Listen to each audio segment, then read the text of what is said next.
Le vent hurlait à travers les plaines arides du Montana, transportant la poussière, le froid et l'écho des bottes martelant la terre gelée.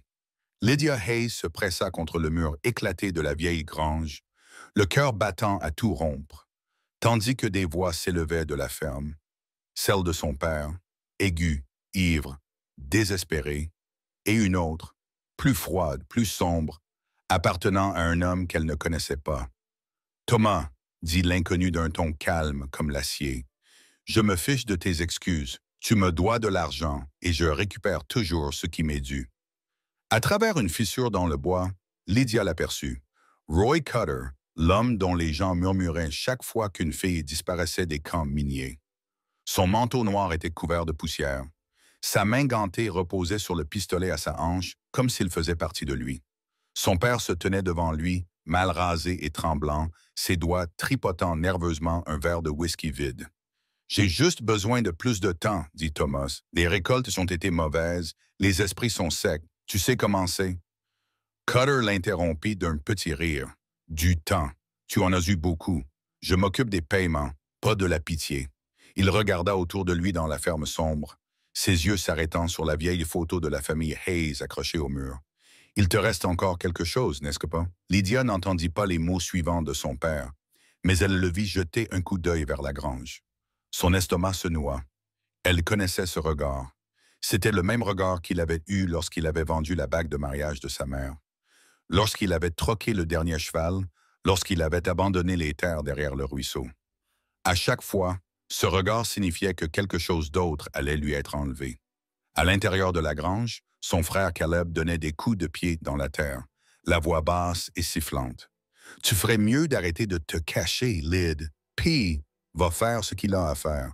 Ce n'est pas à toi de t'y opposer. » Lydia ne bougea pas. Elle voulait crier, courir, mais ses jambes étaient comme paralysées. Le mensonge qui avait défini toute sa vie, cette fausse boiterie que sa mère lui avait fait pratiquer depuis son enfance, lui semblait soudain comme un fardeau trop lourd à porter. Sa mère lui avait d'un jour murmuré « S'ils pensent que tu es brisé, ils te laisseront tranquille. » Mais le monde ne l'avait pas laissé tranquille. Il avait simplement attendu le bon moment pour la réclamer. La porte de la grange s'ouvrit en grinçant. Thomas occupait tout le cadre, les yeux vitreux, l'haleine lourde d'alcool. « Lydia, dit-il d'une voix monocorde. « Sors !» Elle secoua la tête. « Non. » Il s'avança, lui saisit le bras si fort qu'il lui fit mal et la tira vers la lumière. Le froid la frappa comme une gifle. Cutter attendait près de son cheval, comptant une petite pile de pièces. « Elle ne sert à rien, dit rapidement Thomas. Elle ne peut même pas marcher droit, mais elle est calme et assez travailleuse. » Cutter leva les yeux vers elle. Ils étaient d'un gris qui semblait presque argenté au soleil. Il l'étudia, non pas avec convoitise, mais avec calcul, comme un homme évaluant la valeur d'un outil. « Elle est jeune, murmura-t-il. Elle a les épaules solides, les mains fermes. » Puis, presque amusé, il ajouta « Tu es sûr qu'elle est infirme? » Thomas eut un rire forcé. Née comme ça, bonne à rien d'autre, Cutter lança une pièce en l'air, la rattrapa et sourit faiblement. « Très bien. Il y a un acheteur dans les camps du Nord qui se fiche de leur apparence tant qu'ils sont calmes. Je la prendrai dans 3 jours. » 3 jours, le monde bascula. Lydia essaya de reculer, mais Caleb lui barra le chemin. Il refusait de la regarder dans les yeux. Cette nuit-là, elle emballait le peu qu'elle possédait. Un châle usé, la vieille Bible de sa mère et les chaussures en cuir usé dont elle avait dépassé la taille depuis des années. Elle les cacha sous le plancher, priant pour un miracle. Mais les miracles ne se produisaient jamais dans la famille Hayes. Le lendemain matin, le monde était peint en gris. Les nuages roulaient sur les montagnes comme de la fumée, et l'air sentait le pain et le givre. Thomas et Caleb se tenaient devant la ferme, attendant. Cutter n'était pas venu seul cette fois-ci. 2 hommes le suivaient à cheval, mais il y avait un autre cheval, un autre homme. Il était grand, large d'épaules, avec une barbe courte et sombre. Son manteau était fait de fourrure épaisse, et son chapeau cachait des yeux qui semblaient sculptés dans la montagne elle-même. Les habitantes de la ville l'appelaient Silas Reeve, le chasseur qui vivait seul au-delà de la crête. Certains disaient qu'il avait tué un grizzly à main nue. D'autres juraient qu'il avait été prédicateur avant que quelque chose en lui ne se brise. Quoi qu'il fût, Lydia savait d'une chose. Les gens le craignaient plus qu'ils ne craignaient Cutter. Reeve, dit Cutter avec un sourire. Je ne m'attendais pas à te voir. Silas ne répondit pas. Il regarda Lydia. Il la regarda vraiment. Son regard passa de son visage à sa boiterie, puis à ses poings serrés. Puis il dit doucement, « Tu as dit qu'elle était à vendre. » Thomas déglutit péniblement. « Tu la prends? » Silas acquiesça d'un signe de tête. « Je la prends. » Il fouilla dans son manteau, en sortit une bourse et la déposa dans la main de Thomas. Le tintement des pièces était plus fort que le tonnerre. Lydia retint son souffle. « Pis, s'il te plaît. » Thomas ne la regardait pas. « Tu auras à manger, un toit. Mieux que ce que tu as ici. » La bouche de Cutter se tordit en une grimace cruelle. « Je crois que je suis au chômage, » dit-il en montant sur son cheval. « Fais attention, Reeve. Celle-là a du caractère. » Silas se tourna vers Lydia. « Fais tes bagages, » dit-il simplement. Elle resta figée. « Vous m'emmenez? »« Oui, » dit-il sans méchanceté. « Ou préfères-tu rester avec eux? » Son regard se posa sur son père qui comptait déjà ses pièces et sur Caleb qui fixait le sol. La réponse vint sans un mot. Quelques minutes plus tard, elle grimpa sur le dos du cheval de Silas. La selle sentait le cuir et le pain. Elle n'osa pas se retourner. Alors qu'il chevauchait vers le nord, le vent fouettait ses cheveux sur son visage. En contrebas, la vallée rétrécissait, emportant avec elle son ancienne vie. Chaque coup de sabot enfonçait la vérité plus profondément dans sa poitrine. Elle avait été vendue, et l'homme à ses côtés était désormais maître de son avenir. La forêt s'épaississait à mesure qu'il grimpait, les ombres engloutissant le sentier. Silas chevauchait en silence, les yeux scrutant les arbres comme un homme habitué au danger. Il ne parla pas jusqu'à ce que le soleil soit bas et que le ciel prenne une teinte cuivrée. « Nous arriverons à la cabane avant la nuit, » dit-il. Lydia eut la gorge serrée. « Et ensuite? » Silas lui jeta un seul regard et dit, « Ensuite, tu verras. » Quelque chose dans sa voix la fit frissonner, non pas de peur exactement, mais de quelque chose de plus ancien, de plus profond, le sentiment que cette montagne, cet homme, allait la dépouiller de tous les mensonges qu'elle n'avait jamais dits. Lorsqu'ils atteignirent la crête, les premiers flocons de neige commencèrent à tomber. Silas ralentit son cheval et regarda derrière eux. Au loin, presque cachés par les pins, un groupe de cavaliers les observait depuis le bas. Roy Cutter était parmi eux. Lydia suivit son regard. « Ils viennent de me chercher, n'est-ce que bon? » Silas ne répondit pas. Il se contenta de toucher le fusil attaché à sa selle et poussa le cheval en avant. Les montagnes les engloutirent. Et alors que la nuit tombait, Lydia réalisa qu'elle n'avait pas échappé à un danger. Elle l'avait simplement échangé contre un autre, plus sombre, qui l'attendait au cœur de la nature sauvage. La neige tombait de plus en plus drue à mesure qu'il grimpait, recouvrant les pins d'un silence blanc. Les montagnes semblaient respirer, lentement, régulièrement, vivantes. Lydia serra le châle de sa mère autour de ses épaules et tenta de garder son équilibre sur la selle. Ses jambes lui faisaient mal après des heures à cheval, mais elle n'osait pas se plaindre. Silas Reeve ne semblait pas être le genre d'homme à apprécier les plaintes. Ils atteignirent la crête juste au moment où le crépuscule s'installait dans la vallée. De la fumée s'échappait d'une seule cheminée devant eux, s'élevant d'une cabane nichée parmi les arbres. Ses fenêtres brillaient faiblement, comme un battement de cœur dans la nature sauvage. Silas ralentit le cheval, mit pied à terre et tendit la main. Lydia hésita avant de la prendre. Sa poignée de main était ferme, chaleureuse, même dans le froid. « Par ici, dit-il doucement. La cabane était petite mais solide. Les murs étaient faits de rondins épais et le toit était recouvert d'écorce et de goudron. Une pile de bois de chauffage était appuyée contre un mur, soigneusement coupé. Tout dans cet endroit semblait avoir été pensé, le travail d'un homme qui ne faisait confiance qu'à ses propres mains. À l'intérieur, la chaleur la frappa comme une vague. L'odeur de la sève de pain et du chêne brûlé emplissait l'air. Le feu dans la cheminée crépitait, éclairant les étagères remplies d'outils, de bocaux et de vieux livres. Lydia n'avait jamais vu une maison aussi ordonnée. La maison de sa famille avait toujours senti le whisky et la poussière. Silas posa son fusil près de la porte et ôta son manteau. Sa chemise moulait les épaules d'un homme qui avait passé sa vie à affronter les éléments, larges, burinés, bâtis comme les montagnes à l'extérieur. « Tu peux te reposer là-bas, » dit-il en désignant une petite pièce sur le côté. « Il y a de l'eau dans le bassin, du pain sur la table. » Lydia cligna des yeux. « C'est ici que tu vas rester, » dit-il en croisant brièvement son regard.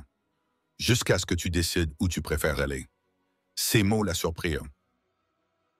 Personne ne lui avait jamais parlé comme si elle avait le choix. Il passa devant elle et commença à décharger les provisions de la sacoche de sel, de la farine, de la viande séchée et quelques cartouches. Les seuls bruits étaient le froissement du cuir et le souffle du vent à l'extérieur. Elle se tenait maladroitement près du feu, les mains tremblantes. « Pourquoi m'avez-vous acheté ?» demanda-t-elle finalement. Silas ne leva pas les yeux. « Je ne t'ai pas acheté, dit-il. J'ai payé pour te soustraire à Q. » Elle retint son souffle. « Tu le connais? » « Je connais son genre, répondit-il simplement. Des hommes qui vendent des gens comme du bétail. Le feu crépita, projetant des étincelles. Lydia fixa les flammes, ne sachant pas quoi dire. Tous les mots qu'on lui avait enseignés depuis son enfance sur la peur, l'obéissance et le silence s'en mêlaient dans sa gorge. Au bout d'un moment, Silas reprit la parole d'un ton calme. « Tu es en sécurité ici. C'est tout ce que tu dois savoir pour l'instant. En sécurité. » Le mot semblait fragile, comme quelque chose qui pourrait se briser si on le prononçait trop fort. Plus tard, lorsqu'elle entra dans la petite chambre qu'il lui avait attribuée, elle découvrit un lit étroit recouvert de couvertures en laine. Il y avait une étagère avec une seule bougie et une petite fenêtre donnant sur les pins. Elle passa la main sur la couverture, rugueuse mais propre, et s'affala sur le lit. Pour la première fois depuis des années, personne ne criait. Personne ne la regardait boiter pour prouver un mensonge, mais le silence avait son propre poids. Il lui serrait la poitrine jusqu'à l'empêcher de respirer. Elle essaya de dormir, mais son esprit refusait de se reposer. Chaque fois qu'elle fermait les yeux, elle voyait le visage de son père, la cupidité, la honte et les yeux gris du boucher qui l'évaluaient comme une étiquette de prix. Elle se tourna vers la fenêtre. La neige continuait de tomber, engloutissant le monde. Au loin, un loup hurla longuement et tristement. À l'aube, pâle et froide, la cabane était déjà réveillée. Silas était dehors en train de fendre du bois, chaque coup précis et rythmé. Lydia l'observait depuis le seuil, serrant son châle contre elle. Il ne semblait pas la remarquer. « Je peux t'aider ?» demanda-t-elle avec hésitation. Il s'arrêta, s'appuyant sur le manche de la hache. « Tu peux ?» Elle se raidit. « Je ne suis pas inutile. » Un léger sourire se dessina sur son visage barbu. « Bien. Commence par les poules. » Elle suivit le bruit des gloussements derrière la cabane où un petit enclos était à moitié enseveli sous la neige. Les oiseaux s'éparpillèrent à son approche. Elle glissa, se rattrapa, puis se souvint qu'elle devait boiter, mais son corps hésita ne sachant pas ce qui était vrai et ce qui était une habitude. À l'intérieur de l'enclos, elle trouva un panier et ramassa les œufs chauds. Ses mains tremblaient, non pas à cause du froid, mais à cause d'autre chose, d'une peur qu'elle ne pouvait nommer. Lorsqu'elle se retourna vers la maison, elle vit Silas qui l'observait depuis le porche. Leurs regards se croisèrent.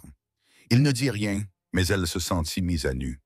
Il travailla toute la journée, réparant un piège, coupant du bois, nourrissant les chevaux. Lydia balaya, cuisina, alla chercher de l'eau, essayant de rendre une gentillesse qu'elle ne comprenait pas. Chaque fois qu'elle trébuchait, il la regardait en silence, sans la juger, simplement en observant. Au dîner, ils s'assirent face à la table en bois. Le ragoût était simple, mais copieux. Lydia ne se souvenait pas de la dernière fois où elle avait mangé sans craindre de dire quelque chose de mal. « D'où venez-vous » demanda-t-il, rompant le silence. « Du sud d'ici » répondit-elle prudemment. « Un endroit qu'il vaut mieux oublier » acquiesça-t-il. « Et ta jambe » Elle se figea. « Qu'est-ce qu'elle a? Elle te fait mal. » Sa cuillère heurta le bord du bol. Parfois, il l'étudia un instant, puis dit « Tu es une mauvaise menteuse. » Son cœur bondit. « Qu'est-ce que tu as dit? » « J'ai dit « Tu es une mauvaise menteuse » répéta-t-il, calme comme la lumière du feu. « Tu marches comme quelqu'un qui fait semblant de boiter. » L'air sembla se raréfier entre eux. Lydia serra les doigts sur sa cuillère. « Tu crois me connaître? »« Je n'en ai pas besoin, répondit-il. J'ai vu suffisamment d'animaux feindre la faiblesse pour survivre. Ce n'est pas de la lâcheté, c'est de l'instinct. » Ces mots la désarmèrent. Personne n'avait jamais parlé de son mensonge sans dégoût. Elle déglutit péniblement. « Et que vas-tu faire de moi maintenant que tu sais? » Silas se pencha en arrière, croisant les bras. « Rien, rien. Tu es libre de partir quand tu veux, mais tu mourras sur cette route avant le prochain lever du soleil. Des hommes de Cutter surveillent toujours la vallée. Son pouce s'accéléra. Donc, je suis ta prisonnière. Il secoua la tête. Tu es mon invité. La distinction semblait absurde, mais sa voix ne contenait aucune moquerie. Il se leva de table, posa son chapeau sur un crochet et dit « Repose-toi. Les montagnes ne sont pas un endroit pour faire semblant. » Cette nuit-là, Lydia resta éveillée près du feu qui s'éteignait. Ces mots résonnaient dans sa tête. Les montagnes ne sont pas un endroit pour faire semblant. À travers la fenêtre, elle le vit dehors, se déplaçant comme une ombre parmi les arbres. Il vérifiait à nouveau les pièges, son fusil en bandoulière, la neige brillant faiblement autour de lui. Quelque chose dans sa solitude la frappa profondément.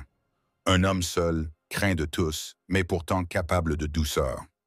Elle s'allongea sur le lit et écouta le souffle calme des montagnes. Pour la première fois, le silence ne lui semblait pas vide. Il lui donnait l'impression d'attendre. Quoi? Elle ne le savait pas encore. Au matin, elle découvrirait que Silas Reeve avait déjà percé à jour tous les mensonges qu'elle avait jamais racontés et que la vérité était sur le point de changer leurs deux vies à jamais. Le matin se leva, clair et froid. Le givre avait recouvert les fenêtres de la cabane d'une dentelle blanche et la forêt au-delà scintillait sous un soleil pâle. Lydia se leva avant Silas, déterminée à prouver qu'elle n'était pas un fardeau. Elle attacha ses cheveux, enfila ses bottes et sortit où l'air lui piquait les poumons. Elle trouva le tas de bois presque vide. Une petite hache était appuyée contre la souche. Elle hésita une seconde avant de la prendre. Chaque coup lui envoyait une secousse dans les épaules, mais le rythme stabilisait sa respiration, apaisait des pensées agitées qui l'avaient hantée toute la nuit. Lorsqu'elle leva les yeux, Silas se tenait sous le porche, une tasse de café à la main. Il l'observait en silence, comme il le faisait souvent, sans cruauté, sans gentillesse, juste avec une patience qui la déstabilisait. « Tu vas émousser la lame si tu frappes les nœuds, dit-il. Je me débrouillerai. » Il s'approcha, ses bottes crissant sur la neige. Sans un mot, il lui prit la hache des mains et lui montra comment l'incliner. Un mouvement fluide, net et précis. La bûche se fendit dans un léger craquement. « À ton tour, dit-il. » Elle réessaya, imitant le mouvement. La hache s'enfonça profondément. Cette fois, elle sourit. « C'est mieux, dit-il. » Ils travaillèrent en silence jusqu'à ce que ses bras tremblent. Quand elle s'arrêta enfin, il lui versa un café épais et amer et le lui tendit. Leurs doigts se frôlèrent, un contact fugace, mais qui laissa une étrange chaleur dans sa poitrine. « Pourquoi êtes-vous gentil avec moi? » demanda-t-elle. Silas ne leva pas les yeux du feu. « Parce que la gentillesse coûte moins cher que la cruauté. » Sa réponse la désarma plus que la colère ne l'aurait fait. Elle l'observa, sa force tranquille, les cicatrices sur ses jointures, les rides au coin de ses yeux qui témoignaient d'années passées dans la solitude. Plus tard dans la matinée, elle prit le panier à œufs dans la cuisine et se rendit dans la coupe. La neige avait fondu pendant la nuit et les poules caquetaient paresseusement. Elle se pencha pour ramasser les œufs en fredonnant. Pendant un instant, elle oublia de boiter. Puis elle entendit un craquement sec derrière elle, une branche qui se brisait. Elle se retourna trop vite et le panier se renversa, les œufs roulant sur la pente vers le ruisseau. Sans réfléchir, Lydia courut vite, d'un pas sûr et régulier. Ses bottes frappaient le sol gelé, son équilibre était parfait. Elle attrapa le dernier œuf juste avant qu'il ne se brise. Puis elle se figea. Silas se tenait à quelques mètres d'elle, une main sur la clôture, les yeux calmes et impénétrables, fixés sur ses jambes. Pendant un long moment, aucun des deux ne parla. Le seul bruit était celui du vent qui soufflait dans les pins. Le cœur de Lydia battait à tout rompre dans ses oreilles. Elle laissa tomber le panier. « J'ai trébuché, dit-elle rapidement, en boitant pour faire croire qu'elle était blessée. « Le sol est irrégulier. Ne fais pas ça, dit Silas doucement. Il s'en demande. » Ces mots la figèrent sur place. Il s'approcha d'elle à pas mesurés. « Tu fais semblant depuis le jour où je t'ai rencontré. » Sa gorge se serra. « Tu te trompes. » Il s'accroupit devant elle, assez près pour qu'elle puisse voir la lueur ambrée dans ses yeux. « Tu ne boites pas. Tu ne te ménages pas quand tu cours. J'ai vu suffisamment de blessés pour savoir à quoi ressemble la vraie douleur. » Elle se détourna, tremblante. « Tu ne comprends pas. Je comprends la survie, dit-il, et je comprends la honte. » Quelque chose se brisa en elle à ce moment-là. Tous les mensonges, toutes ces années à faire semblant, la boiterie, le silence, l'obéissance. Tout s'écroula. Ma mère m'a dit de le faire, murmura-t-elle. Elle m'a dit que si j'avais l'air faible, le monde me laisserait tranquille. Elle m'a dit, les hommes comme Cutter ne veulent pas de choses brisées. Silas se leva lentement. Et ça a marché? Hein? Des larmes brûlaient derrière ses yeux. Non, ils ont juste attendu jusqu'à ce qu'ils puissent me vendre de toute façon. Il resta silencieux pendant un long moment. Puis, doucement, il tendit la main et lui toucha le menton, l'obligeant à croiser son regard. Tu ne boites pas parce que tu es brisé, Lydia. Tu boites parce qu'ils ont brisé quelque chose en toi. Ce n'est pas la même chose. Ces mots la frappèrent plus fort qu'une gifle. Son souffle se coupa. Elle voulait le nier, mais elle ne pouvait pas. « Pourquoi tu ne m'as rien dit plus tôt ?» demanda-t-elle. « Tu m'aurais écouté ?» Elle faillit rire, un son amer et haletant. « Non, probablement pas. » Il recula, lui laissant de l'espace. « Garde la vérité. Tu en auras plus besoin que des mensonges. » Lydia se tourna vers la forêt, clignant des yeux pour retenir ses larmes. Les montagnes s'étendaient devant elle, vastes, indifférentes, magnifiques. Pour la première fois, elle y voyait de la beauté plutôt que du danger. Cette nuit-là, l'air devint vif, le feu faiblissait. Lydia s'assit près de l'âtre tandis que Silas réparait une lanière de cuir à la table. La lueur peignait son visage d'or et d'ombre. Elle voulait le remercier, dire quelque chose qui pourrait combler la distance entre eux, mais les mots restaient coincés dans sa gorge. Il rompit le silence le premier. « Une tempête approche pour demain. Nous devons renforcer le toit. » Elle acquiesça. « Je peux vous aider. » Je sais, leurs regards se croisèrent et quelque chose d'inexprimable passa entre eux. Une reconnaissance silencieuse que la confiance s'installait, fragile mais réelle. Plus tard, lorsqu'elle se rendit dans sa chambre, elle s'arrêta sur le seuil. « Silas, dit-elle doucement. » Il leva les yeux. « Merci de ne pas l'avoir utilisé contre moi. » Il l'observa un instant, puis acquiesça. « J'ai vu trop de gens punis pour avoir survécu. Je ne vais pas en rajouter. » Elle sourit faiblement. « Alors je suppose que j'ai de la chance que tu m'aies acheté. » Sa voix était basse. « Je ne t'ai pas acheté, Lydia.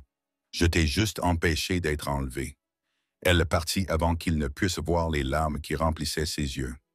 Dehors, le vent hurlait autour de la cabane. Les pins se balançaient, murmurant des secrets dans l'obscurité. Lydia s'assit sur le bord de son lit et regarda les ombres se déplacer sur le sol. Pour la première fois, elle n'en avait pas peur. Mais quelque part au fond des bois, bien au-delà de la lueur du feu, un cheval hennette. Une silhouette se déplaçait parmi les arbres, lointaine, lente, délibérée.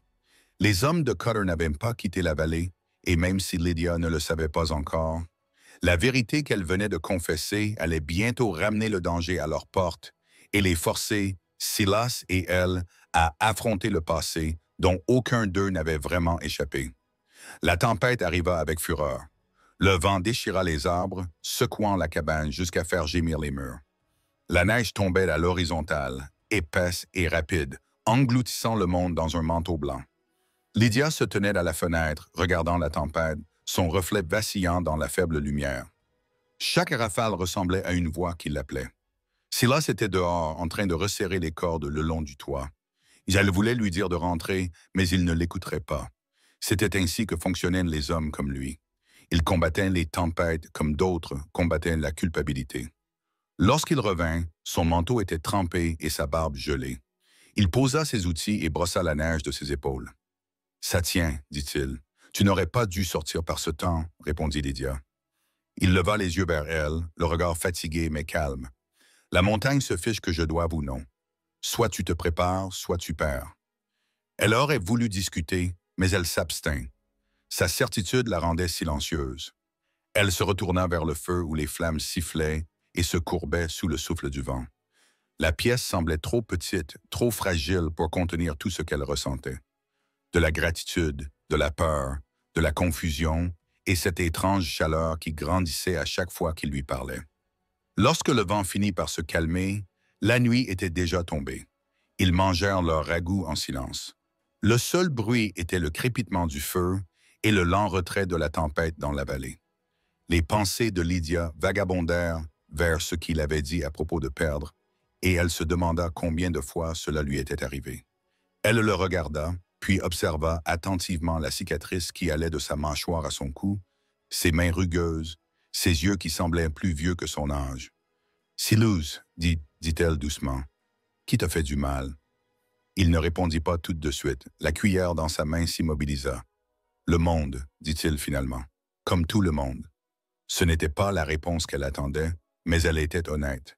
Plus tard, alors qu'elle allait alimenter le feu pour la nuit, le bruit de chevaux leur parvint, faible, mais proche. Lydia se figea. Silas tourna la tête vers la porte, tout son corps se raidissant. « Reste ici, dit-il doucement. » Elle lui a saisi le bras. « Qui est-ce » Il ne répondit pas, se contentant d'attraper son fusil. Les coups frappés résonnèrent comme des coups de marteau. 3 coups secs qui firent vibrer la porte. Silas ouvrit la porte, le fusil déjà pointé. 3 hommes se tenaient sous le porche, la neige collée à leur manteau. Au centre, souriant malgré la tempête, se trouvait Roy Cutter. « Eh bien, bon sang, dit Cutter, n'est-ce que pas charmant? » Silas ne baissa pas son arme. « Vous n'êtes pas le bienvenu ici. » Cutter s'avança, les mains levées en signe de reddition. « Détendez-vous, Reeve. Je ne suis pas venu pour causer des problèmes. Je suis juste venu régler un malentendu. Il n'y a rien à régler. » Le sourire de Cutter s'élargit. « Cette fille que vous avez, Lydia, elle faisait partie d'un accord qui a mal tourné. Thomas Hayes l'a vendue sous de faux prétextes. Je ne fais que récupérer ce qui m'appartient. » Lydia eut un serrement d'estomac. Elle pouvait à peine respirer. « Je ne suis pas à vous, dit-elle d'une voix tremblante. Cutter pencha la tête, les yeux brillants. « Vous avez entendu ça, les gars? Elle a du caractère. Dommage que son père ne lui ait pas appris à mieux se comporter. » Silas serra le doigt sur la gâchette. « Sortez de ma propriété. » Doucement. Le ton de Cutter restait léger, mais ses yeux étaient comme des couteaux. « Tu ne peux pas la cacher éternellement, Reeve. La loi ne s'étend pas jusqu'ici, mais des hommes comme moi, oui. Je reviendrai dans 3 jours. Tu me la remettras, ou je réduirai cette cabane en cendres. » Le vent souleva son manteau alors qu'il se détournait, la neige tourbillonnant autour de ses bottes. L'un de ces hommes cracha dans la neige avant de le suivre. Le bruit de leurs chevaux s'estompa dans la nuit, laissant un silence si lourd que Lydia crut que l'air lui-même s'était figé. Silas ferma lentement la porte et la verrouilla avec une lourde barre. Il resta longtemps sans parler. Quand il prit la parole, sa voix était basse et calme. Il n'attendra pas 3 jours. La voix de Lydia tremblait. « Que vas-tu faire? »« Ce que je dois faire. » Il se dirigea vers les étagères, vérifia les munitions, sortit des couteaux, des outils, tout ce qui pouvait servir à se défendre. Lydia le suivit du regard, le cœur battant. « Silas, dit-elle, tu n'as pas à te battre contre lui. Nous pouvons partir. » Il se retourna brusquement. « Et aller où, Comin? Il nous suivra. Les hommes comme lui le font toujours. » Les larmes lui montèrent aux yeux. « Alors c'est à cause de moi. » Il s'adoucit alors, baissant la voix. « Non, c'est à cause d'eux. Parce que les gens comme Cutter pensent que tout peut être acheté ou possédé. Ce n'est pas à cause de toi. Tu es juste la preuve qu'ils ont tort. » Ces mots touchèrent en quelque chose au plus profond d'elle, quelque chose dont elle ignorait qu'il était encore vivant. Ils passèrent la nuit en silence, tous deux éveillés, tous deux faisant semblant de ne pas avoir peur. Lydia s'assit près du feu, ses doigts suivant le grain du bois de la table, chaque craquement à l'extérieur la faisant sursauter. Mais Silas ne broncha pas. Il était assis près de la fenêtre, son fusil sur les genoux, les yeux fixés sur l'obscurité. Au matin, le monde était calme, la tempête était passée, laissant les arbres recouverts de givre. L'air sentait le pain et la poudre à canon. Silas était déjà en train de sceller le cheval. « Je vais en ville, dit-il. » Lydia sortit, serrant son châle autour d'elle. « Pourquoi faire? Des provisions? Peut-être des réponses? » Elle fronça les sourcils. « Tu pars à sa recherche. » Son silence était une confirmation suffisante. « Ne fais pas ça, dit-elle. » Il n'est pas seul. Silas la regarda, puis la regarda vraiment, comme s'il évaluait ses paroles ou son courage. « Tu as le choix, dit-il doucement. Tu peux rester et te cacher, ou tu peux rester debout. » Elle soutint son regard sans broncher. « Si tu pars, je ne me cacherai pas. » Une lueur semblable à de la fierté passa dans ses yeux, mais il ne sourit pas. « Alors, entretenez le feu, dit-il. Si je ne suis pas de retour à la tombée de la nuit, fermer la porte à clé et rester caché. Il s'éloigna à cheval, sa silhouette sombre disparaissant dans la brume. Lydia le regarda jusqu'à ce qu'il disparaisse derrière les pins.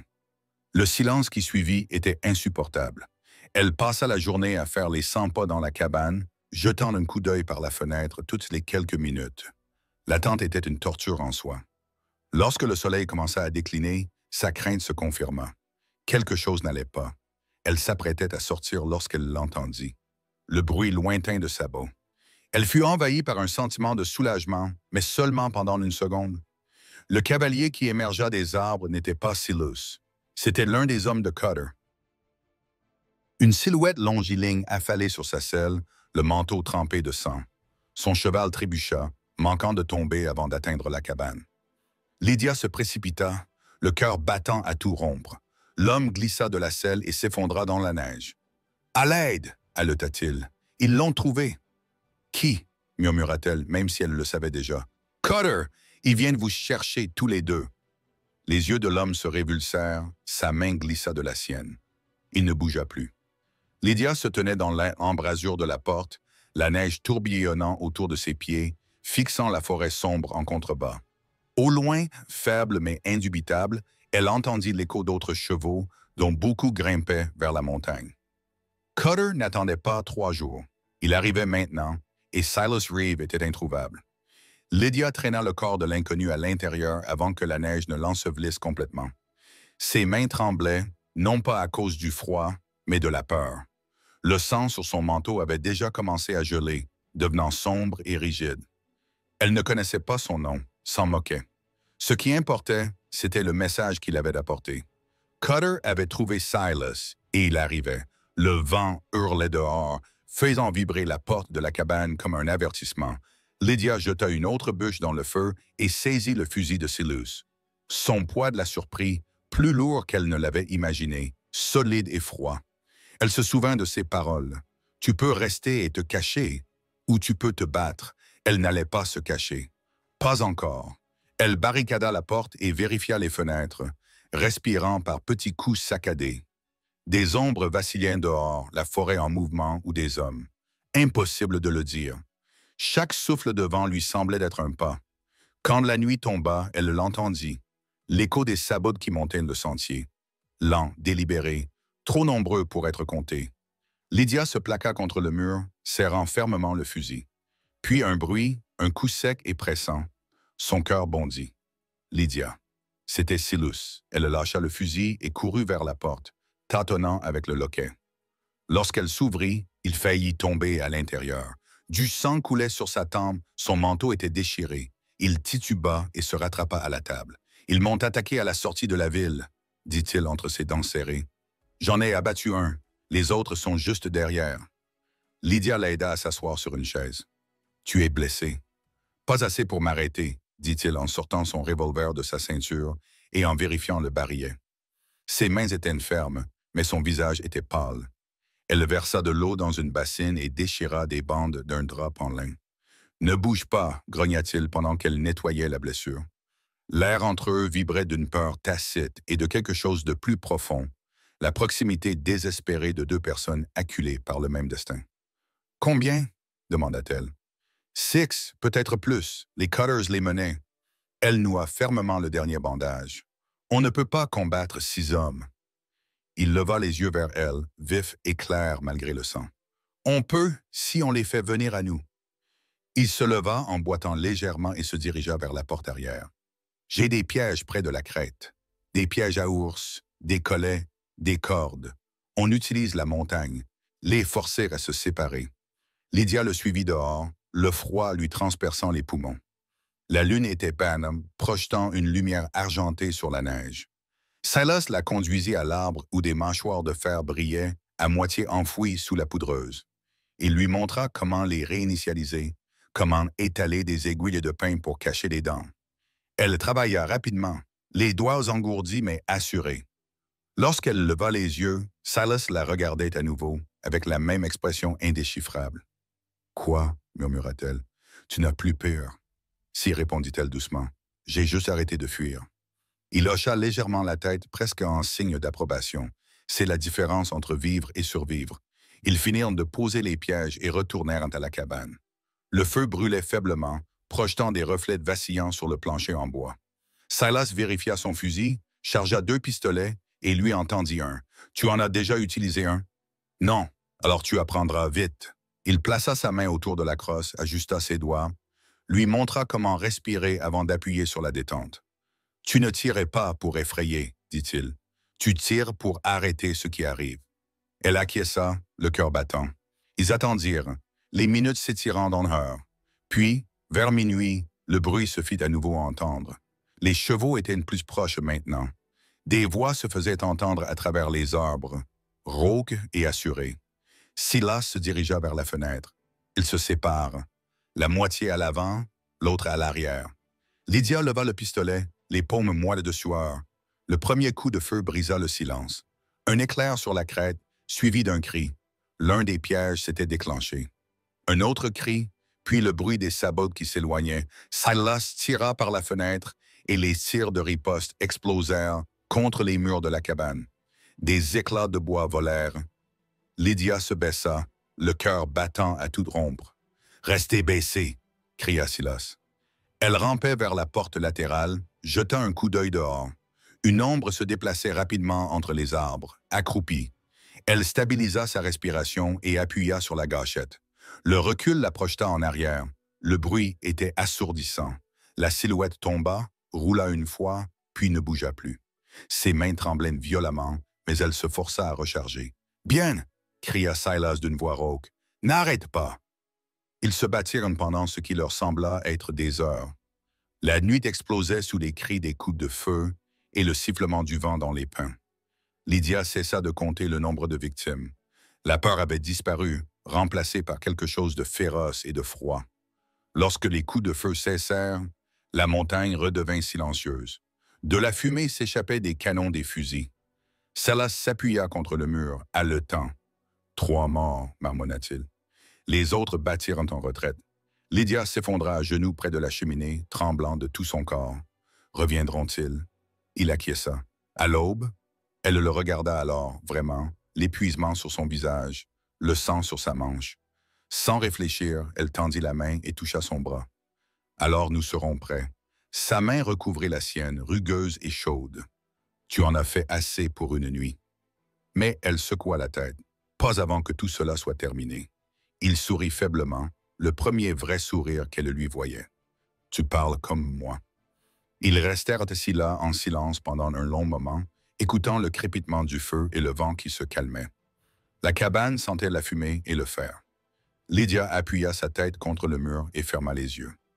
Pour la première fois, la fatigue lui procura un sentiment de sécurité. Avant de sombrer dans le sommeil, elle murmura « S'ils reviennent, nous les affronterons ensemble. » La voix de Silas était douce dans l'obscurité.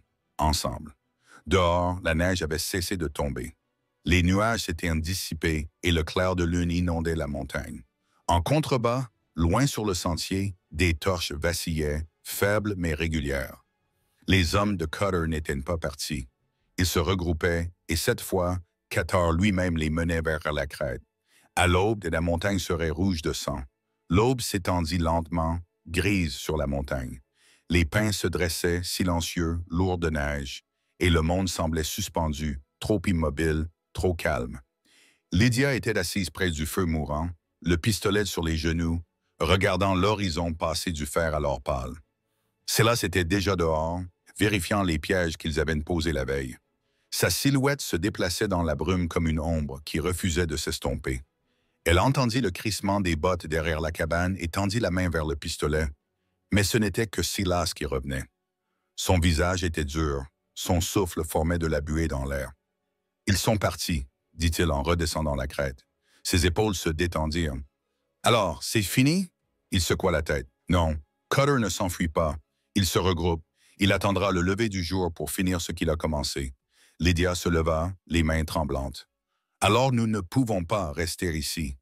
Il connaît cet endroit maintenant. » Silas l'observa longuement. « Tu penses qu'il s'arrêtera si nous fuyons? » Elle voulait dire oui, mais le mensonge mourut dans sa gorge. Cutter ne s'arrêterait jamais, pas après avoir été blessé, pas après avoir perdu des hommes face à une femme et à un homme qu'il considérait autrefois comme brisé. Silas versa de l'eau dans un bassin et lava le sang sur son bras. « Nous partirons au crépuscule, dit-il. Nous irons en ville. Si Cutter veut se battre, il aura ce qu'il veut, là où tout le monde pourra le voir. » Elle fronça les sourcils. « Tu prendrais ce risque? Les habitants de la ville ne nous aideront pas. Ils le feront peut-être s'ils voient qui il est vraiment. » Il lui jeta un coup d'œil. « Ils ont besoin de te voir aussi, Lydia. Ne pas te cacher, te tenir debout. » L'idée de retourner dans la ville qu'il avait vendue comme du bétail lui nouait l'estomac. Mais quelque chose en elle, quelque chose qui s'était réveillé depuis cette première nuit dans la cabane, refusait de céder. « D'accord, dit-elle. Au crépuscule, ils passèrent la journée à se préparer. Silas rassembla le peu de munitions qui restaient et chargea le cheval de nourriture et de couverture. Lydia nettoya les fusils, les doigts fermes malgré la peur qui la rongeait. Chaque bruit à l'extérieur la faisait jeter un coup d'œil vers la porte. Le soir venu, le ciel prit la couleur du cuivre vieilli. Ils partirent à cheval dans la lumière déclinante, suivant le sentier étroit qui descendait vers la vallée. Le vent leur fouettait le visage, transportant l'odeur des pins et de la fumée.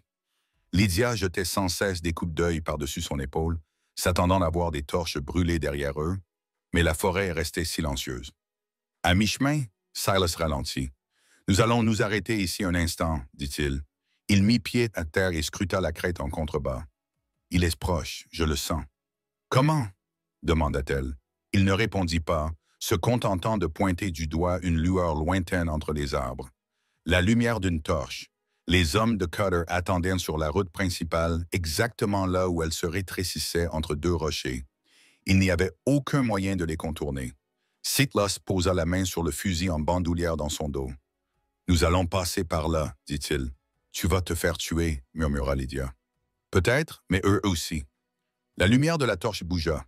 Lydia pouvait maintenant voir leur visage, rude, narquois, confiant.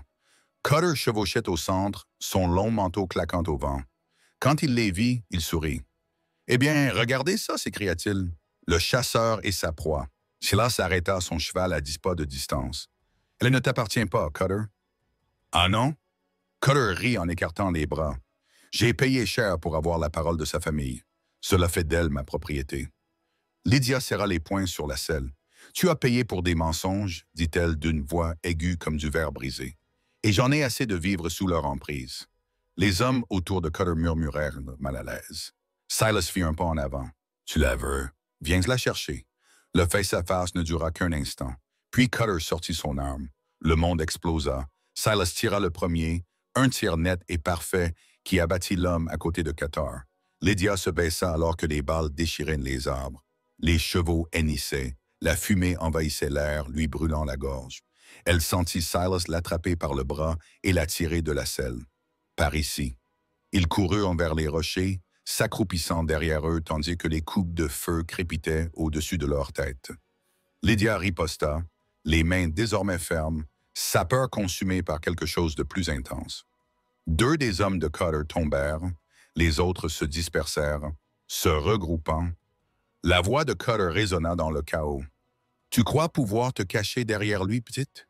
Il ne pourra pas te protéger éternellement. » Lydia se pencha hors de sa cachette et tira à nouveau. La balle effleura le manteau de Cutter, déchirant le tissu au niveau de son épaule. Son sourire disparut. Silas rechargea rapidement, le souffle court. « Ils battent en retraite vers la ville, dit-il. »« Alors nous les suivons, répondit-elle sans hésiter. » Il la regarda, puis la regarda vraiment, et pour la première fois, il y avait quelque chose qui ressemblait à de l'admiration dans ses yeux. « Tu n'es plus la même femme que j'ai trouvée dans cette ferme. »« Non, dit-elle, et je n'y retournerai pas non plus. » Ils montèrent à cheval et traversèrent à toute allure la dernière partie de la forêt. La route débouchait sur la vallée où la petite ville minière reposait tranquillement dans la lumière déclinante. Les lanternes du saloon clignotaient, l'air était chargé de l'odeur de la fumée de charbon. Lorsqu'ils atteignirent la rue principale, des gens commencèrent à apparaître. Des commerçants, des mineurs, des femmes en châle, attirés par le bruit des sabots et des coups de feu. Cutter et ses hommes les suivaient de près, leurs torches illuminant la nuit. Silas descendit le premier de cheval, fusil à la main. Reste derrière moi, murmura-t-il, mais Lydia s'avança. Non, dit-elle. Tout cela doit cesser maintenant. Elle fit face à la foule, au visage qu'elle connaissait, au visage qui s'était détourné lorsqu'elle avait été vendue. Son père se tenait près du saloon, les yeux écarquillés, les mains tremblantes autour d'une bouteille. Caleb était à côté de lui, pâle et silencieux. La voix de Lydia s'éleva clairement dans le froid. « Vous saviez tous, dit-elle. Vous les avez laissés me vendre. Vous les avez laissés appeler cela de la miséricorde. » Une vague de murmures parcourut la foule. Thomas Hayes essaya de parler, mais aucun mot ne sortit. Qatar rit derrière elle. « Tu crois vraiment qu'ils s'en soucient, ma chérie? Tu ne fais que leur offrir un spectacle. » Elle se tourna vers lui, la voix aiguë et ferme. « Alors laissez-les regarder. » Sayas s'avança à ses côtés. « Plus vite, dit-il à la foule. Il a enlevé des femmes de cette ville, les a vendues de l'autre côté de la frontière. Demandez-vous combien de filles ont disparu pendant que vous regardiez ailleurs. » Un murmure s'éleva. Colère, confusion, culpabilité. Le sourire de Cutter vacilla. Lydia le désigna. « Il est venu me chercher une fois. Il ne le refera pas. » La main de Q se posa sur son arme. Silas fut plus rapide. Le fusil rugit, son écho résonnant sur les murs en bois. L'arme de Cutter s'envola de sa main et tomba bruyamment au sol. La rue redevint silencieuse. Le père de Lydia laissa tomber la bouteille. Elle se brisa à ses pieds. « Vous auriez dû la protéger, » dit Silas calmement. Les yeux de Thomas se remplirent de larmes, mais Lydia ne le regarda pas. Elle se tourna vers le shérif, qui était enfin sorti de son bureau, la mâchoire pendante. « Vous le voyez, » dit-elle en désignant Cutter. « Vous voulez la paix dans cette ville? Arrêtez-le, sinon il continuera à revenir. » Le shérif hésita une seconde avant de dégainer son pistolet. « Roy Cutter, vous êtes en état d'arrestation. » Les hommes de Cutter se dispersèrent. Personne ne le suivit. Alors que le shérif l'emmenait, Cutter tourna la tête et cracha par terre près des bottes de Lydia. « Vous pensez que ça change quelque chose? » siffla-t-il. « Les hommes comme moi ne meurent pas facilement, » dit Silas en levant légèrement son fusil. « Non, répondit-il, mais ils finissent toujours par tomber. » Le rire de Cutter s'éteignit tandis qu'on l'emmenait vers la prison. La foule se dispersa lentement, chuchotant, évitant le regard de Lydia. Lorsque la rue fut enfin vide, Silas se tourna vers elle. « Tu as réussi, dit-il. » Elle secoua la tête. « Nous avons réussi. » Mais même en disant cela, elle savait que ce n'était pas fini. Les paroles de Cutter s'accrochaient à elle comme de la fumée. Les hommes comme lui ne mouraient pas facilement, et quelque part au-delà des montagnes, la vengeance prenait déjà forme. La neige recommença à tomber 2 nuits après l'arrestation de Kat, douce et lente, comme si la montagne essayait d'effacer le sang qui avait taché ses sentiers. La ville avait recommencé à faire semblant.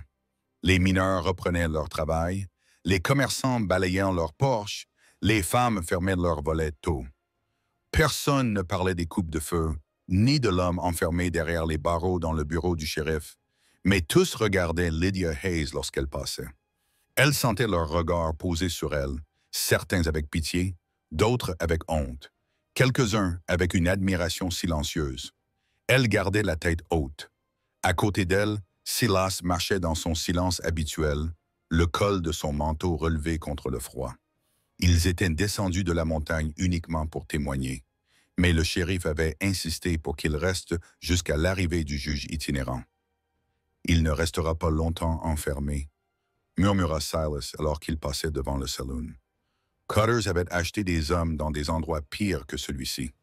Lydia jeta un coup d'œil vers le bureau du shérif, dont les fenêtres brillaient faiblement. « Tu penses qu'il va tenter quelque chose? » « Je pense qu'il l'a déjà fait. » À l'intérieur, le shérif, un homme corpulent aux favoris gris, était appuyé contre son bureau, les bras croisés. « Il est assez calme, dit-il. Trop calme, si vous voulez mon avis. » Il reste assis là à sourire. Silas fronça les sourcils. « Vous avez quelqu'un pour le surveiller cette nuit? » L'adjoint Frank. « Il est solide. » Silas ne répondit pas. Il avait rencontré Frank, un homme qui aimait plus le whisky que le travail. Le malaise dans sa poitrine s'intensifia. Ils partirent peu après le coucher du soleil, se dirigeant vers la petite auberge à la lisière de la ville. L'endroit sentait la fumée de bois et la bière éventée, mais il y faisait chaud. Lydia était assise près de la cheminée, les yeux fixés sur le feu. Elle n'avait pas dit un mot depuis qu'ils avaient quitté le bureau du shérif.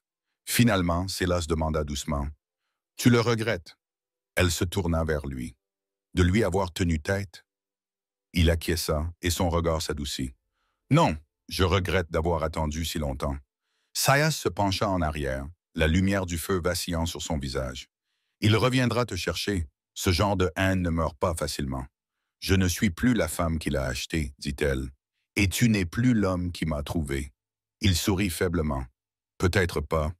Dehors, le vent hurlait dans les ruelles, faisant vibrer les volets. L'aubergiste éteignit les lampes une à une, ne laissant que la lueur du feu. Lydia essaya de dormir, mais son esprit refusait de se reposer. Le sourire narquois de Cutter la hantait. Ce genre d'homme ne savait pas perdre. Vers minuit, le premier coup de feu brisa le silence. Silas était déjà debout avant que le deuxième ne retentisse. « Reste ici », ordonna-t-il en attrapant son fusil. Mais Lydia était juste derrière lui lorsqu'il poussa la porte. Le froid les frappa comme une gifle. Au bout de la rue, les flammes léchaient le bord du bureau du shérif. Une silhouette sombre s'enfuit par l'arrière. Un homme, puis deux, puis le bruit indubitable de chevaux déchirant la neige. « Cutter », murmura Silas.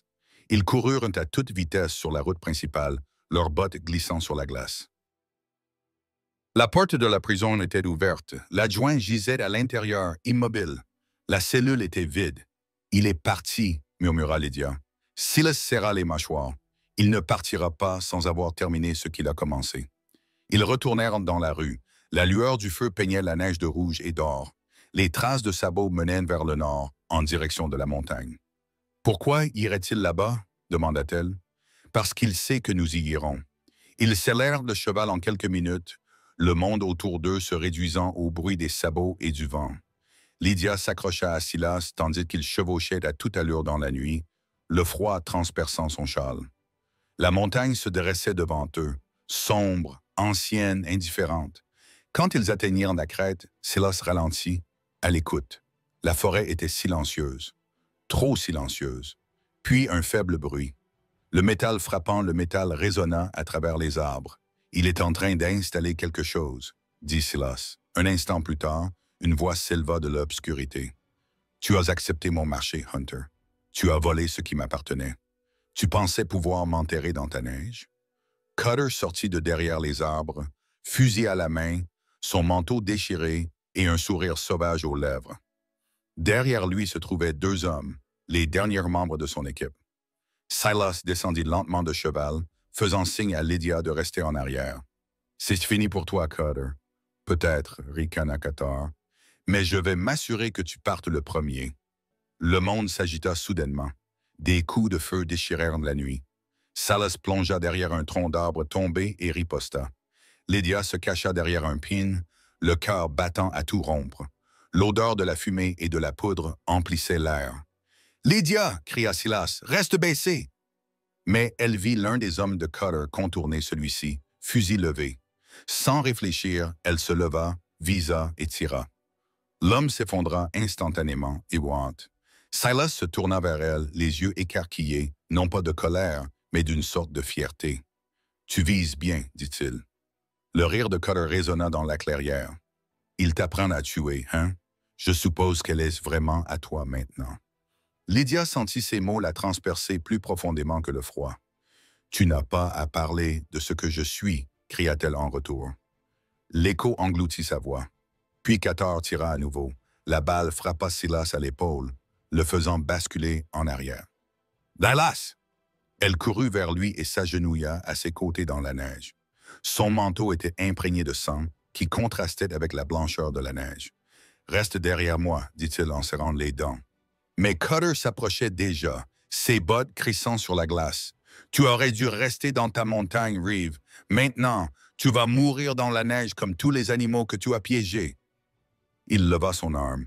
Lydia ne réfléchit pas. Elle attrapa le revolver de Silas par terre, se retourna et se tira. Le coup de feu résonna dans la vallée. Un seul craquement sec. Les yeux de Cutter s'écarquillèrent. Il tituba une fois, puis tomba face contre terre dans la neige. Le silence qui suivit était assourdissant. Les mains de Lydia tremblaient, le revolver glissa de sa poigne. Elle fixait le corps de Cutter, la fumée s'échappant du canon. « C'est fini », murmura-t-elle. Silas pressa sa main contre sa blessure, sa respiration était faible. Tu nous as sauvés. Elle secoua la tête, les larmes gelées sur ses joues. Non, j'ai juste fini ce qu'il avait commencé. Il leva la main, ses doigts ensanglantés effleurant les siens. C'est ça la force, Lydia. Ils restèrent ainsi jusqu'à ce que les premières lueurs de l'aube filtrent à travers les arbres. La neige recouvrait le corps de Cutter centimètre par centimètre, l'effaçant du monde qu'il avait tenté de posséder. Lorsqu'ils repartirent enfin vers la ville, Silas s'était affalé sur sa selle, pâle mais vivant. Lydia tenait les rênes, les guidant lentement vers le bas de la montagne. « Tu auras besoin d'un médecin, dit-elle doucement. Il sourit faiblement. « Tu auras besoin d'une nouvelle maison. » Elle regarda vers la crête derrière eux, où la fumée de leur cabane s'élevait encore faiblement au loin. « J'en ai peut-être déjà trouvé une. » Silas pencha la tête vers son épaule, fermant les yeux, submergé par la fatigue. Le vent hurlait autour d'eux, transportant l'odeur des pins, du feu et de la liberté. Alors qu'ils traversaient le ruisseau gelé, Lydia sut que Cutter était parti. Mais ce qu'il avait laissé derrière lui, la peur, les cicatrices, la force tranquille, tout cela ne la quitterait jamais. La montagne lui avait déjà tout pris. Maintenant, elle lui avait rendu quelque chose. Lorsque la ville apparut, le soleil s'était levé, pâle et doré sur la neige, et pour la première fois de sa vie, Lydia Hayes ne boitait pas. Lorsqu'ils atteignirent la lisière de la ville, la lumière du matin avait adouci la neige, la rendant argentée. Les bras de Lydia lui faisaient mal à force de maintenir Silas en équilibre sur la selle. Sa respiration était superficielle, mais régulière, et la blessure sur son épaule était sombre, recouverte de sang séché.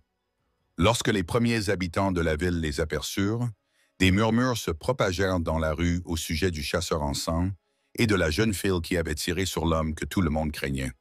Le shérif se précipita hors de son bureau, à moitié habillé et surpris. « Mon Dieu, que s'est-il passé? » « Croire s'est échappé, dit Lydia d'une voix calme, même si son cœur battait encore à toute rompre. Il est venu nous chercher. Il ne reviendra pas. Le shérif regarda Silas derrière elle, puis la route qui menait à la montagne. « Vous en êtes sûr? » Elle acquiesça d'un signe de tête. « Je l'ai enterré dans la neige, assez profondément pour que son fantôme reste froid. » Un murmure se propagea parmi la petite foule qui s'était rassemblée. Pour la première fois, il ne la regardait pas avec pitié ou jugement. Il la regardait comme s'il la voyait enfin, non pas comme la fille handicapée issue d'une mauvaise famille, mais comme quelqu'un qui avait fait ce qu'aucun d'entre eux n'avait osé faire. Le shérif fit signe à deux hommes. « Emmenez Reeves chez les médecins immédiatement. » Lydia les suivit à l'intérieur du petit bâtiment qui servait de clinique à la ville. Il y régnait une odeur de whisky et d'herbe. Le médecin, un vieil homme nerveux aux mains tremblantes, nettoya la blessure de Silas et la sutura avec une efficacité tranquille. « Il est fort, » murmura le médecin. « C'est la seule raison pour laquelle il est encore en vie. » Lydia s'assit sur une chaise en bois près de la fenêtre, les mains serrées si fort qu'elles en devinrent blanches. L'adrénaline s'était dissipée, laissant place à une fatigue tremblante qui s'infiltrait dans ses os. Elle regardait la poitrine de Silas se soulever et s'abaisser, et chaque respiration lui semblait être une prière exaucée. Lorsque le médecin s'éloigna enfin, Lydia demanda « Est-ce qu'il s'en sortira avec du repos ?» répondit le médecin, « et quelqu'un pour l'empêcher de faire des bêtises. » Lydia sourit faiblement. Cela pourrait être plus difficile que les points de suture. Le médecin rit doucement et lui tapota l'épaule. Alors il est entre de bonnes mains. Elle resta auprès de Silas, tandis que le jour laissait place à la nuit. La neige dehors brillait à la lumière des lampadaires, le silence de la ville seulement rompu par le grincement des volets et le bourdonnement lointain d'un piano provenant du saloon. Lydia repensa à tout ce qui s'était passé. La voile, la montagne, la tempête, la bagarre. Chaque souvenir lui semblait appartenir à quelqu'un d'autre. Lorsque Silas ouvrit enfin les yeux, la première chose qu'il vit fut Lydia.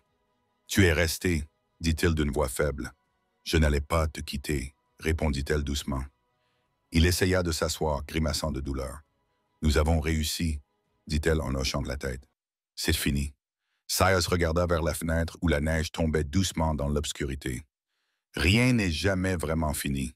Le monde vous accorde juste un peu de paix avant la prochaine tempête. » Lydia tendit la main et toucha la sienne. « Alors nous affronterons la prochaine ensemble. » Il croisa son regard, quelque chose de chaleureux scintillant derrière ses yeux fatigués. « On dirait que tu as enfin trouvé ta force. » J'ai eu un bon professeur. Pendant un moment, aucun d'eux ne parla. L'air entre eux était lourd de non-dits, de gratitude, d'affection, du lien silencieux forgé par la survie. Au matin, la ville se rassembla devant le bureau du shérif. Les hommes de Cotter avaient tout avoué. Les enlèvements, les voiles, les routes commerciales qui traversaient les collines. Le shérif s'assura que leurs paroles soient consignées par écrit et envoyées au juge le plus proche. La honte de la ville était mise à nu, mais son soulagement aussi.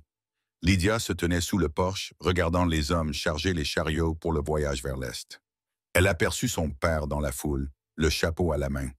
Il semblait plus petit que dans ses souvenirs, les épaules voûtées, les yeux rougis par l'alcool et la culpabilité.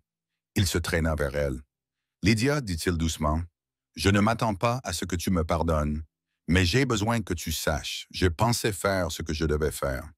Je pensais sauver le reste d'entre nous. » Elle l'observa longuement.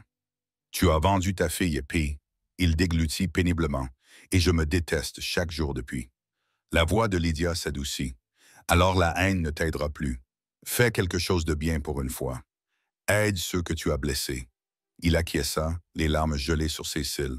« Je le ferai. » Elle se retourna et s'éloigna. Pour la première fois, elle ne boitait pas. Quand elle revint à la clinique, Silas était assis, enveloppé dans une couverture. « Tu as l'air différente, dit-il. »« Peut-être que j'ai enfin arrêté de faire semblant, répondit-elle. Il sourit. Petite, fatiguée, mais réelle. « Tu retournes à la ferme? »« Non, dit-elle en regardant par la fenêtre. Il n'y a plus rien là-bas, mais dans cette cabane, il y a la paix. Et je pense qu'elle nous attend. » Il pencha la tête. « Nous ?» Lydia le regarda dans les yeux, la voix calme, mais assurée. « Tu as dit un jour que les montagnes n'étaient pas un endroit pour faire semblant. Je veux voir ce que c'est que de vivre là-bas sans mensonge. » Silas rit doucement, puis grimaça de douleur. « Tu es sûr de pouvoir supporter le froid? »« J'ai connu pire, » répondit-elle. Ils partirent 2 jours plus tard. La ville les regarda s'en aller, le chasseur et la fille qui avaient arrêté un monstre. La neige était épaisse sur le sentier, mais l'air était pur, le ciel vaste et bleu.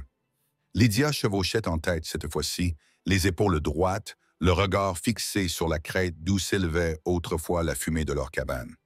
Quand ils l'atteignirent, tout était exactement comme ils l'avaient laissé. Le tas de bois, la clôture cassée, le murmure tranquille du vent dans les pins.